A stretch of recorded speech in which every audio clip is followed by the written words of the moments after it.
Last chapter I promised we'd meter the power running through the building, and that power is memory. Here's something you can bank on. Memory questions are guaranteed in an Oracle interview, and they almost always open the same way.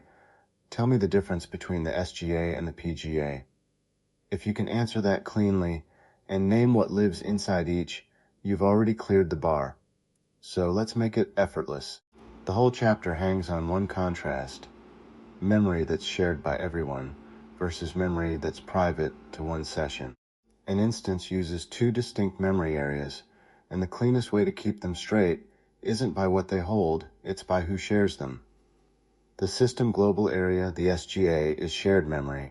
Every session and every background process can see it. The program global area, the PGA, is private memory. It belongs to one server process serving one session, and nobody else touches it. That's the whole distinction. Shared work goes in the SGA. Private, per-session work goes in the PGA. Say it exactly that plainly in an interview and you're done. Then everything else in this chapter is just filling in what lives in each. Here's the whole picture in one image, and it's worth burning into your memory. On the left, the SGA, one big shared region that every session draws from, carved up into several pools.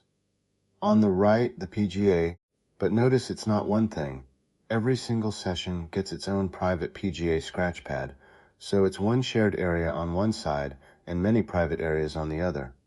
We'll walk the SGA side first, name its 3 headline pools, then cross over to the PGA and see what each session keeps to itself. The SGA is divided into several pools, and you should be able to rattle off the 3 that come up most in interviews. First, the database buffer cache, cached copies of data blocks. Second, the shared pool, parsed SQL and the data dictionary. Third, the redo log buffer, change records held for just a moment before they're written to disk. There are other pools too, like the large pool and the Java pool, but don't lead with those. Lead with these 3 in this order, and then be ready to say what each one does. Let's take them one at a time. Pool 1, and the one most tied to raw speed, the database buffer cache. It holds copies of the data blocks read from the data files, the actual rows and index entries your queries touch. Here's why it matters. When data your users need is already sitting in the buffer cache, Oracle serves it straight from memory instead of making a slow trip out to disk. That's the cache hit we talked about in Chapter 1, and it's why this pool is the one most directly tied to how fast the database feels. The more of your hot, frequently used data that fits in here, the fewer disk reads you pay for, and the snappier everything runs. Pool 2, the shared pool. It caches parsed SQL statements and the data dictionary. That's Oracle's own metadata describing your tables, indexes, and users. Why does that matter? Parsing a SQL statement, working out how to run it, costs real CPU. Without the shared pool, Oracle would reparse the exact same query every single time it ran, which is enormously wasteful on a busy system. Instead, it parses once, caches the plan, and reuses it. Parse once, reuse forever. Keep this pool in mind, because when we hit the error ORE 04031 in a couple of slides, that's exactly this pool running out of room. Pool 3, the redo log buffer. It's small, but don't underestimate it. Every time you change data, Oracle first writes a change record, a short note describing the modification, into this buffer. It sits here only briefly.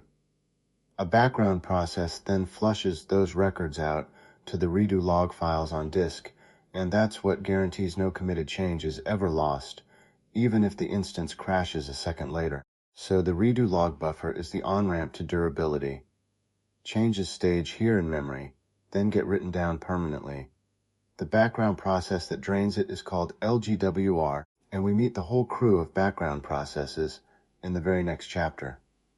Now cross over to the PGA, private scratch space for one session.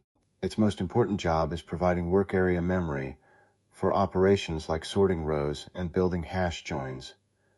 Think about what a query actually has to do. If you ask for results in order, it has to sort them. If you join 2 big tables, it often builds a hash table in memory. All of that heavy lifting happens in the PGA, and critically, it's private. This memory belongs to one server process, serving one session, and it isn't shared with anybody. That work area job is the PGA's headline responsibility, and it sets up one of the best practical lines you can drop in an interview, which is the very next slide. Here's the payoff. When a query sorts a large result set, it uses PGA memory, and if the sort is small enough to fit, it finishes right there in memory, fast. But if the sort is too big to fit in the available PGA, it spills to temporary disk space, a temp table space, and that's much slower. Now here's the line that makes interviewers nod. Increase available PGA to reduce sorts spilling to temp. Say that sentence, and you've shown you don't just know what the PGA is, you understand its practical effect on performance. That's the difference between reciting a definition and sounding like someone who's actually tuned a database. Good news. You don't have to size every pool by hand, and knowing the options here is genuinely interview gold. 3 modes. With automatic memory management, AMM, you set one parameter, memory it, and Oracle balances memory between the SGA and the PGA for you as the workload shifts. With automatic shared memory management, ASMM, you set SGA it, and Oracle distributes that among the SGA pools, while you manage the PGA separately with PGA it. And there's fully manual sizing, where you set every pool yourself, but that's rare today. The practical guidance many shops follow. Prefer ASMM over AMM on larger production systems. If you can compare those two and say which you'd pick and why, you sound like a real DBA. One quick but important connection.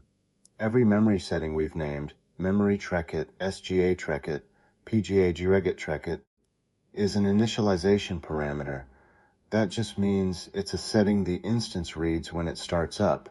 How those parameters are stored and how you change them safely is the whole subject of Chapter 6, and how startup actually carves out and allocates the SGA is Chapter 5.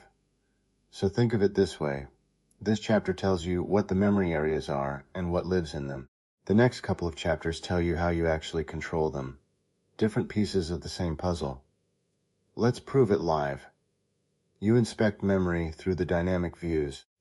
Query $SGA and you get the SGA broken into its top-level chunks. Here, I've divided by Henton 24 twice to show it in megabytes, so you can see fixed size, variable size, the database buffers, and the redo buffers. Want more detail? $SGA info gives you finer grain sizing, and $PGA STAT reports how the PGA is actually being used. So, $SGA and SGA info for the shared side, PGAstat for the private side. We formally introduced these dynamic views in Chapter 17, but you'll be querying them constantly long before then. Let's lock it in. The SGA is shared memory that every session sees. The PGA is private memory for a single session. Lead with 3 SGA pools, the buffer cache for data blocks, the shared pool for parse SQL and the dictionary, and the redo log buffer for change records on their way to disk.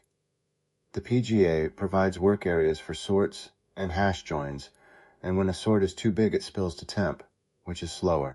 For sizing, know AMM versus ASMM versus manual, and that most production shops prefer ASMM, and the trap, or A04031, means the shared pool ran out of room.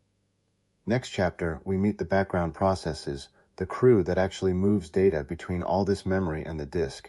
That's Chapter 4.